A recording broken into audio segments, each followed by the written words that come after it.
ये ठिठुरी हुई लंबी रातें कुछ पूछती हैं, ये खामोशी ये आवाज नुमा कुछ कहती है। सब अपने घरों में लंबी तान के सोते हैं और दूर कहीं कोयल की सदा कुछ कहती है। नमस्कार, मैं हूं राजीव और आप देख रहे हैं घूमता हुआ आईना। तो बीते एक साल में देश और दुनिया में काफी कुछ बदल गया। एक अनजान से वायरस ने पूरी दुनिया को नाक मुंह ढकने पर मजबूर कर दिया।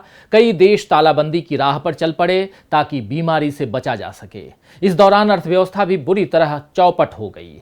पूरी दुनिया जो है वो उलट पलट गई, लेकिन भारत में मानो आम जनता के लिए हालात बद से बदतर हो गए। यहाँ सरकार ने नाक मुंह ढकने के साथ साथ आंखों पर भी पट्टी बांध ली है ताकि आम जनता उसे नजर ही नहीं आए। अच्छे दिन तो बीते 6 सालों में नहीं आए और जीवन में थोड़ा बहुत जो सुकून बचा हुआ था वो भी सरकार के मनमाने फैसलों के कारण धीरे धीरे जाता रहा। आपको याद होगा कि बीते साल इन्हीं दिनों देश की राजधानी दिल्ली का शाहीन बाग एक अभूतपूर्व आंदोलन का गवाह बना था। मोदी सरकार ने नागरिकता को लेकर ऐसा कानून बनाया जिससे लाखों लोगों को अपना और भावी पीढ़ियों का भविष्य खतरे में नजर आया। नतीजा ये हुआ कि जो महिलाएं अमूमन घरों में रहती थीं वो इस कानून के विरोध में सड़कों पर बैठ गईं और उनसे प्रेरणा लेकर देश में जगह जगह शाहीन बाग जैसा आंदोलन खड़ा हो गया। तब इन महिलाओं को भाजपा समर्थक और सरकार के अंधभक्त देश विरोधी बताने से बाज नहीं आए, बल्कि उनकी ईमानदारी और चरित्र पर सवाल उठाए गए। एक साल बाद अब दिल्ली की सीमाओं पर फिर आंदोलन का ही नजारा है। इस बार नए कृषि कानूनों के कारण हजारों किसान सड़क पर बैठे हुए हैं, लेकिन सरकार अब उन्हें ही गलत बताने पर तुली हुई है। इधर देश में एक बार फिर भाजपा के विकल्प बनने और उसे कड़ी टक्कर देने की राजनीति भी शुरू हो गई है। सबकी निगाहें दरअसल शरद पवार पर है। वहीं पश्चिम बंगाल में भाजपा एक बार फिर साम दाम दंड भेद अपनाती हुई नजर आ रही है। तो आज आईने की नजर से आइए देखते हैं, समझते हैं और इसे समझने की कोशिश करेंगे कि किसानों की क्या है तकलीफ और कैसा है देश का राजनीतिक मिजाज। शुरुआत लेकिन करते हैं 2 हफ्ते से जारी किसान आंदोलन से। देश की राजधानी दिल्ली इस वक्त एक टापू जैसी बन गई है जिसके चारों ओर आंदोलित किसानों का सैलाब उमड़ा हुआ है। कोरोना संकट के बीच बड़ी मुश्किल से आयोजित संसद सत्र में मोदी सरकार ने अपने बहुमत की ऐंठ दिखाकर 3 नए कृषि कानूनों को पारित करवा लिया, जिससे देश के किसान खुद को बेहद असुरक्षित और असहाय महसूस कर रहे हैं। वे चाहते हैं कि मंडी की व्यवस्था और एमएसपी दोनों कायम रहे, लेकिन सरकार इस बात का लिखित आश्वासन नहीं दे रही है। केवल मुंहजुबानी भरोसा दिला रही है कि हमने जो भी कानून बनाए हैं वो किसानों की कमाई बढ़ाएंगे। हालांकि किसान भी जानते हैं कि इससे उनकी रही सही आमदनी भी खतरे में पड़ जाएगी और मुनाफा केवल उद्योगपतियों का होगा। बीते 18 दिनों में कम से कम 11 किसानों की इस आंदोलन में जान चली गई, लेकिन सरकार अपनी जिद पर अड़ी है और अब तो भाजपा सांसद और मंत्री सरेआम किसानों को नक्सलवादी, देश विरोधी, उग्रवादी बताने से बाज नहीं आ रहे। केंद्रीय रेल मंत्री पीयूष गोयल ने साफ तौर पर कहा है कि इस आंदोलन में वामपंथी अपना एजेंडा चला रहे हैं। इस तरह के बयानों से जाहिर होता है कि सरकार को किसानों की नहीं बल्कि विरोधी दलों के एजेंडे की चिंता है। इससे पहले भी किसानों को खालिस्तानी कहा गया था। उन पर आरोप लगाया गया था कि वे विरोधी दलों के बहकावे में आ गए हैं। यानी सरकार सीधे सीधे किसानों की समझ पर उंगली उठा रही है। किसान भले ही किसी भी दल को वोट दें, लेकिन वे सारे देश के हैं और दलगत राजनीति से ऊपर उठकर उनके उगाए अनाज से देश का पेट भरता है। उद्योगपतियों के चंदे के लालच में भाजपा को किसानों का दर्द नहीं दिख रहा और वो उन्हें भी अपनी राजनीति का मोहरा बना रही है। तो सरकार किसानों के साथ दुश्मन जैसा रवैया अपना रही है। आपको शायद याद हो कि 2014 में मोदी जी ने यूपीए सरकार की आलोचना करते हुए कहा था कि जय जवान जय किसान अब मर जवान मर किसान बन चुका है। लेकिन अब खुद मोदी जी का रवैया भी किसानों और जवानों के साथ शायद ऐसा ही है। किसानों की मांग मानने की जगह सरकार वार्ताओं का दौर कर टाइम पास कर रही है। शायद सरकार सोचती है कि ठंड बढ़ती जाएगी और खुले में रहना मुश्किल होगा तो किसान अपने आप आंदोलन से छिटकते जाएंगे। लेकिन जैसा हौसला पिछले साल शाहीन बाग में देखने को मिला था वही अब भी देखने को मिल रहा है। लोगों का हुजूम किसानों का साथ देने के लिए पहुंच रहा है। आंदोलनकारियों की मदद के लिए कहीं लंगर चल रहे हैं तो कहीं स्वास्थ्य शिविर। सरकार के भक्तों को इसमें भी तकलीफ हो रही है कि किसानों के पैर क्यों दबाए जा रहे हैं या उनके खाने के लिए रोटी के साथ साथ पिज्जा की व्यवस्था क्यों की गई है। यह निम्न स्तरीय सोच बतलाती है दरअसल कि हम वर्ग भेद वाले समाज में कितना यकीन करते हैं। गरीब किसान पिज्जा खाए तो गलत और अमीर नेता सरेआम पार्टी करें तो उस पर वाहवाही। ये दोहरे मापदंड बताते हैं कि सरकार की मनमानी के खिलाफ आवाज उठाना कितना जरूरी है, वरना देश का गरीब और गरीब हो जाएगा और अमीर उद्योगपति अरबों में खेलेंगे। जब से पूंजीवादी ताकतें देश की सत्ता पर हावी हो गई हैं, तब से ऐसे नियम कायदे बनने लगे जिससे कॉरपोरेट का मुनाफा होने लगा और खेती किसानी जैसे काम घाटे का सौदा बन गए।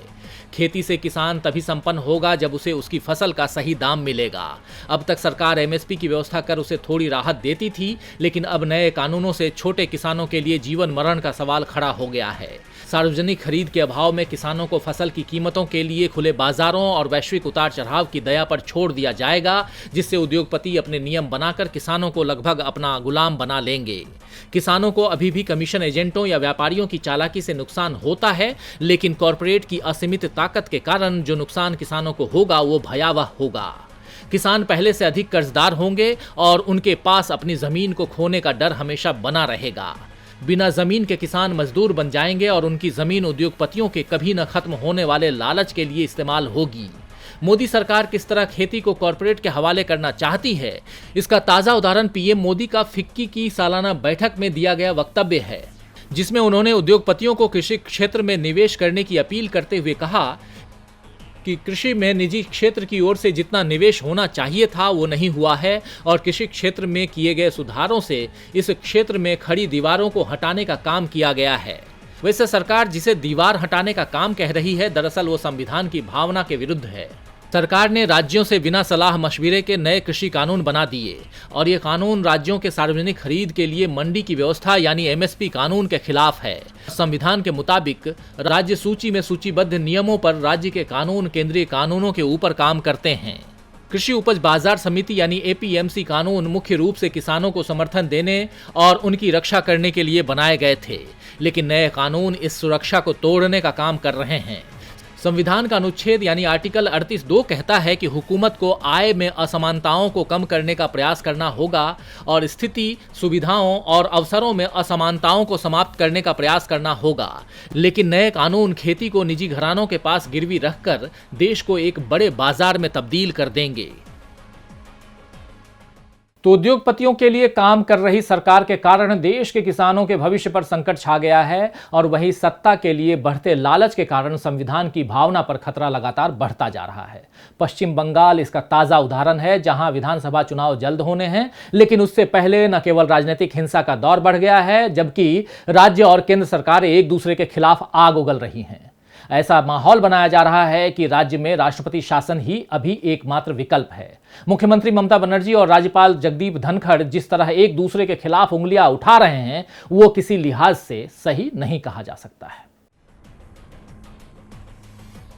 पश्चिम बंगाल में अगले साल विधानसभा चुनाव होंगे, लेकिन उससे पहले यहां का सियासी पारा काफी चढ़ चुका है। बीजेपी और सीएम ममता बनर्जी के बीच टकराव की स्थिति यूं तो बहुत पहले से ही बनी हुई थी, लेकिन हाल ही में बढ़ती राजनीतिक हिंसा से न केवल कानून व्यवस्था बल्कि संवैधानिक व्यवस्था के लिए भी चिंताजनक हालात बन गए हैं।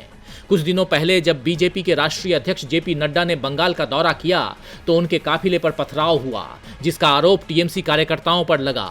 हालांकि ममता बनर्जी ने उल्टा आरोप बीजेपी पर ही लगा दिया। टीएमसी का कहना है कि बीजेपी बंगाल में अपनी राजनीतिक जमीन तलाशने के लिए तरह तरह के हथकंडे अपना रही है। टीएमसी नेता सुब्रत मुखर्जी ने तो यहां तक कह दिया कि भगवा पार्टी अगर बंगाल चुनाव जीतने में असफल रहती है तो वो मुख्यमंत्री और टीएमसी सुप्रीमो ममता बनर्जी की हत्या तक करवा सकती है। जबकि बीजेपी का कहना है कि ममता के खिसकते जनाधार की वजह से टीएमसी ऐसे कदम उठा रही है।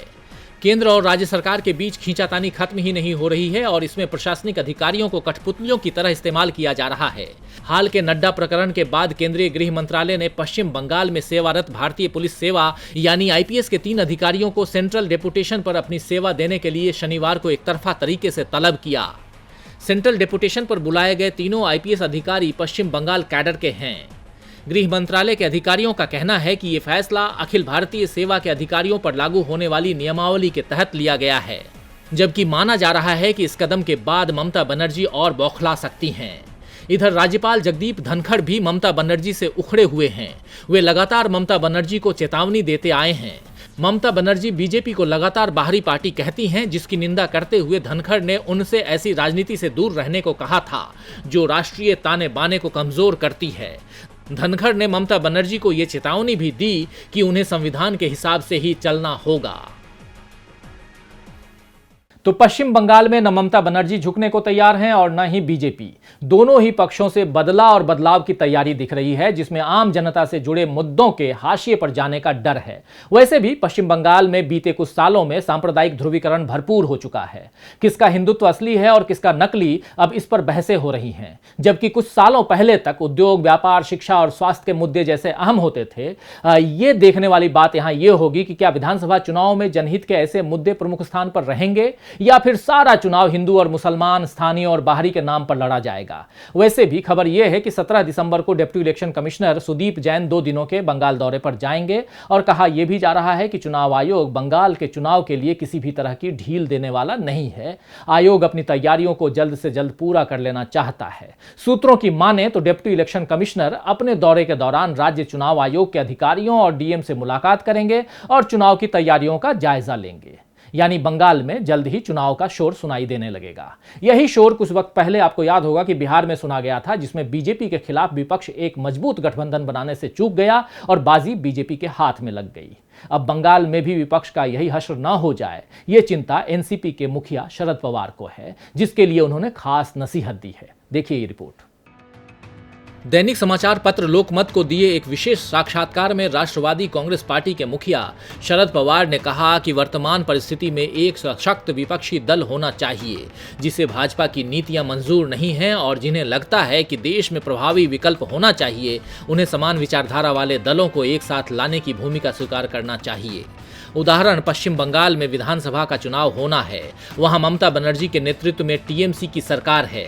ममता बनर्जी बीजेपी के खिलाफ लड़ रही हैं। ऐसे में वहां कांग्रेस हो या वाम विचारधारा के लोग हों, जिन्हें भी बीजेपी मंजूर नहीं है, उनका ममता के विरोध में खड़ा होना बीजेपी को मजबूत बना रहा है। ऐसा अनेक राज्यों में हो रहा है और इसका फायदा बीजेपी को मिल रहा है।